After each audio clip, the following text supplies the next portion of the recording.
Hello beautiful people, I'm glad to be back with you, and today we're going to talk about how to create this effect with this structure with just a pop net and a few notes. Also we'll cover how to do a loop.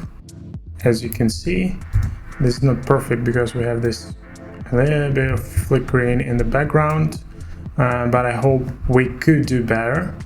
So this is only pop with connecting lines, and that's it. Okay, we're in Houdini, and this is an old scene, so I'm going to create a new node, geometry node, go inside and create a curve. So now press this button or enter in the viewport and just a few clicks to create a curve. Escape, I'm okay with that. Another thing is a curve. I want to animate, in this case, starting from second view, going something like 50 or some, going all the way up to 1, go back, press it, and something like 1 as well. So this way we have only this line. The next thing we will do a pop network. There. Whoa. Pop network. Connecting our path and go inside. So source first input, turn off guide, and as you can see we have some points. I want to scatter onto the surface. Okay, I'm going to go to burst and just have 3 points per second, I guess, maybe more, like 10, and I want to have a limited lifespan, life expectancy to 2, something like that. Okay, the next step will be going to attributes and set initial velocity, and I want to have a variance on there, something like that. This will create a velocity in all of the directions. So we have this basic particles that will create a structure. You can imagine this is a line that will form the line. Okay, and then it will die. Next thing, going to create a pop track. That node will slow these particles down a lot, maybe even 2. And one more thing, a pop wrangle. Poop wrangle. How that sounds to you? I guess it's perfect. V at V, multiply or equal 0.95. So considering this DOP network is calculating our simulation with sub-steps, so you will have to multiply your velocity by this number every frame or every substring, and that will slow things down. Okay, it's perfect. Okay, we have these particles. The next step will be to connect the origin of this particle with its end position, so we could form lines. In order to do that, let's use the pop replicate. I use it a reference stream and merge it back in the stream with the original particles. We need to set a few things up in order to do that. So we want 1 particle per frame. Shape should be point, and we don't need any of that. Sorry, it should be none and 0. So we don't inherit any of the velocity and the position, just particle in the same position as it burns. Right, now we have these lines. Probably it's beautiful, but let's build another structure and use another pop replicate. Replicate. And this is pretty simple. That's it. It's like 1 or 2 pop replicate combining, and in the end we will use some line connection. That's it. We want to use a merge and just repeat the steps we have before. Connect there, here, and we have something at least. Now we need to adjust a few parameters before. We need like pop group to have some conditions. Pop grain, but pop group. This pop group node will allow me to set a condition for something to set a group for some particles. Now let's do that first. Just a few lines of code, it's not that difficult, to be honest. Float speed. Let's measure speed of our particles. Use length from velocity, and then a pretty simple condition when we have if our speed is less than 0.15, for example. Let's do in group 1. This will tell Houdini to set our group based on this condition. Then we need to go to our second pop replicate in this stream. It's the first one, and adjust a few parameters as well. So step by step, let's go with 2 particles with life expectancy of 1, and then we need to change a point. Then we want probably add to inherited velocity, so we have the position of our initial particle before we replicate it, and go with 0.5, 0.5 and 0.5 for all the variance in the velocity in different directions. So let's see, it's not working right because we have our pop replicate second not consider our pop group condition. Now of course we need to name it. So this pop group condition will create new group, name it new. We could see it somewhere here, new to particles, and we need to specify this new group here as well. Okay, let me see what we got now. So we have the same lines as before, and just after this particle will slow down a bit, we have this beautiful structure. And the length of this second pop replicate is driven by our life expectancy here, so we could do less of that, 0.5 for example. Let me see, right, it's smaller. And then we could lower this number as well, so it's not, oh, probably this is good, but let's lower inherit velocity. Let me see, yeah, and lower this one as well, 0.3 for example. And I don't want to be that much, maybe 1. Let me see, yeah, that's better. It's like some cold effect, you know, if you squeeze it in one direction. We could do that, we could probably try to do that.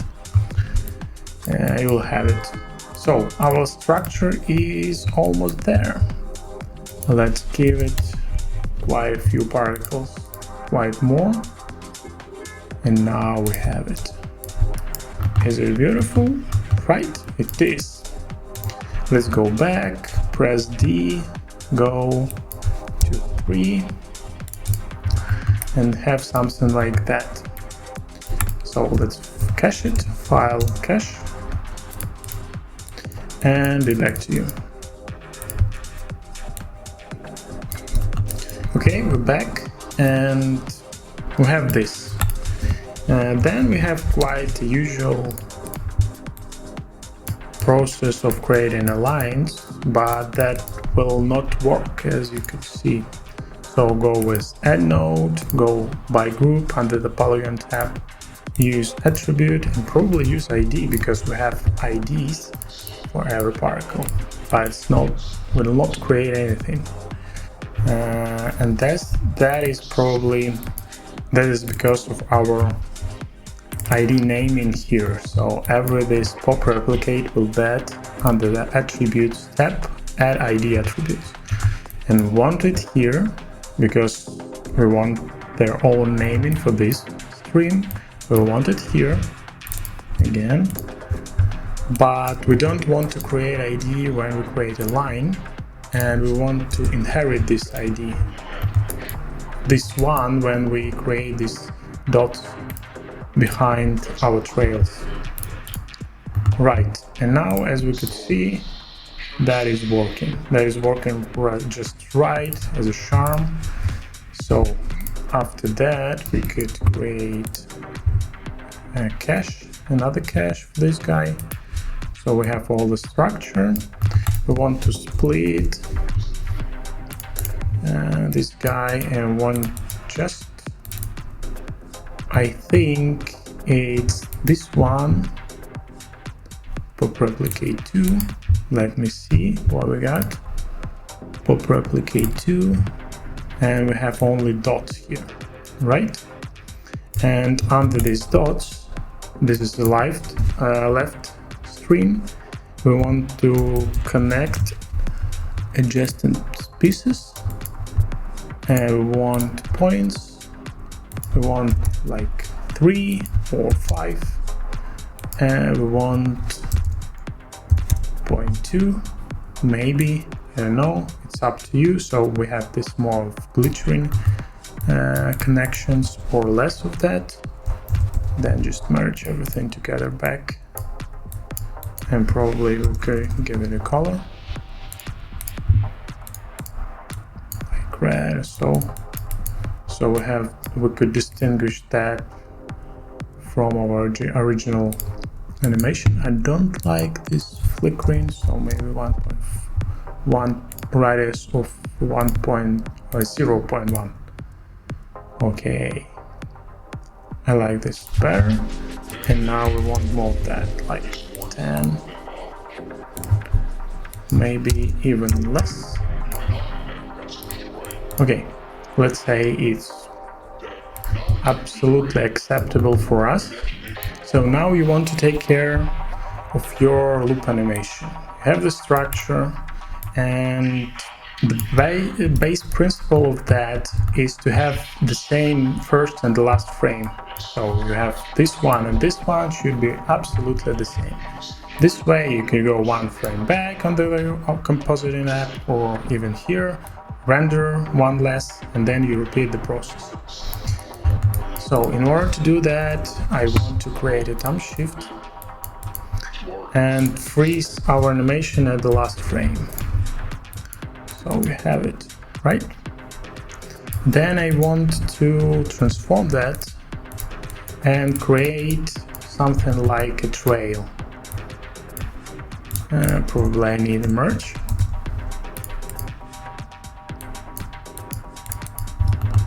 So now you could see it better. For example, this guy,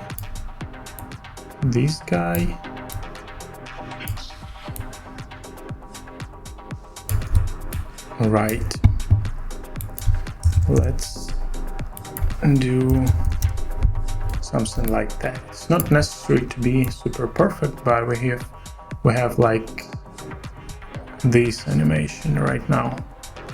Then you want to create your camera. I have it number 2, and go to the first. Let's lock it. So lock that so you can move it in the space, and that should be our first frame, right? And you have built your structure. Now you want to animate everything on some of the axes with the even number. What does it mean? So when we start the movement, you want to click on the transform, go to the end of your timeline, and do the revealing process, something like that, that.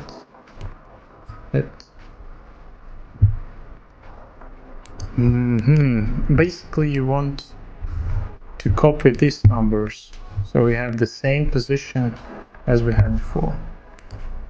0.07, let's try that,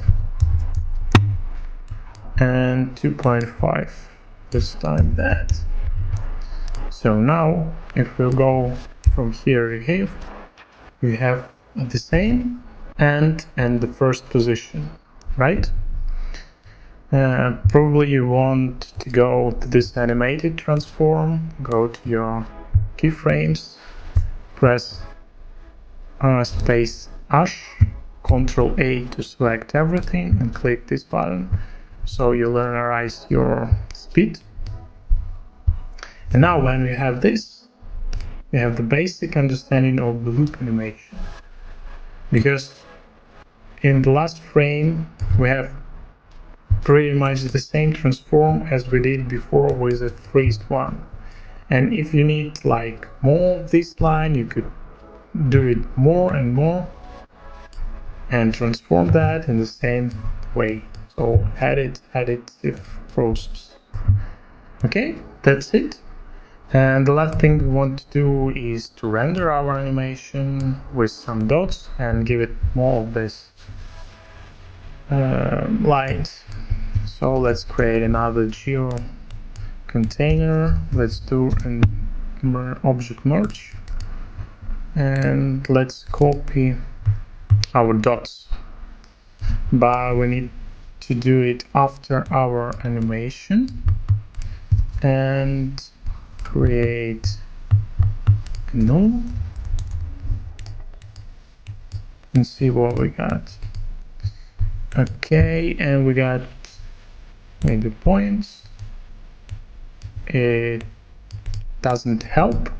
Okay, we could use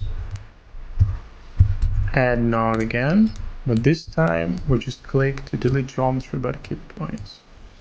This way we have only points out there, and this is what I need. Go inside, go transform, because I want to see our dots as well. Right.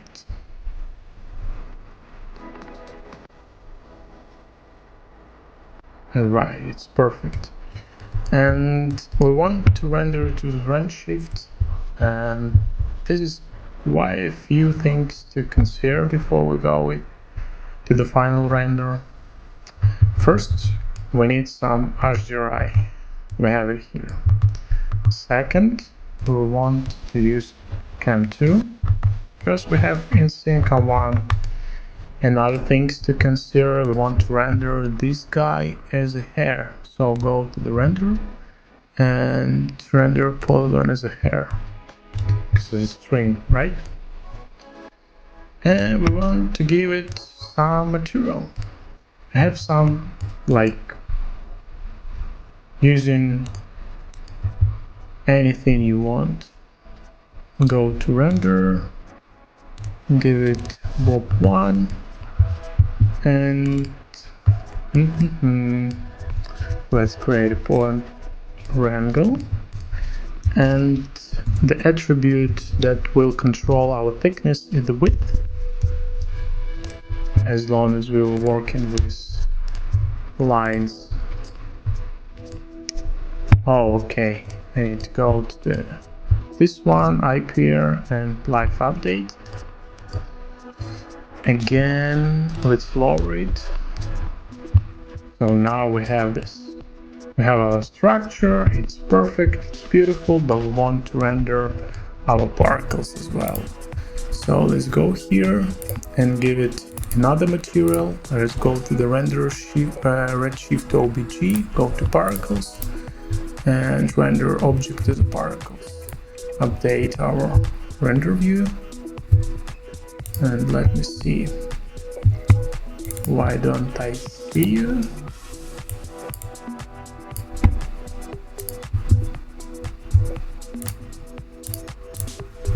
Once again.